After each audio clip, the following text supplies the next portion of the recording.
পাষাণ উপত্যকার স্তব্ধতা চিরে নামল এক বিদ্রোহী তোতা। ঠোঁটে তার সবুজ স্ফুলিঙ্গ, প্রবীণ পেঁচার উপহাস। এ শুষ্ক মৃত্তিকায় কখনো অরণ্য জাগে না।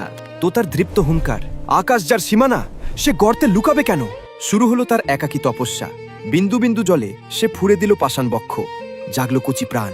হঠাৎ ধেয়ে এলো সর্বনাশা প্রলয়। সবাই পালালেও দুই ডানার পরম মমতায় সে আগলে রাখলো চারাটিকে। প্রলয় শেষে ভোরের আলোয় দেখা গেল শ্রান্ত তোতার ছায়ায় সগর্বে দাঁড়িয়ে নতুন স্পন্দন। কালের আবর্তে সেই চারা আজ সুবিশাল মহিরুহু। মগডাল থেকে তোতার অগ্নিকণ্ঠ, হরে শৃঙ্খল ভাঙ! ক্ষুদ্র বীজ যদি পাহাড় চিরে উঠতে পারে, তোরা কেন পারবি না? ওঠ, আজই নিজের বীজ বপন কর। এক ডাকেই ঘুচল ভীরুতার আধার। মুক্ত আকাশে ডানা মেলল সহস্র প্রাণ। সবার মিলিত শ্রমে শুষ্ক প্রান্তর আজ এক স্পন্দিত সবুজ অরণ্য।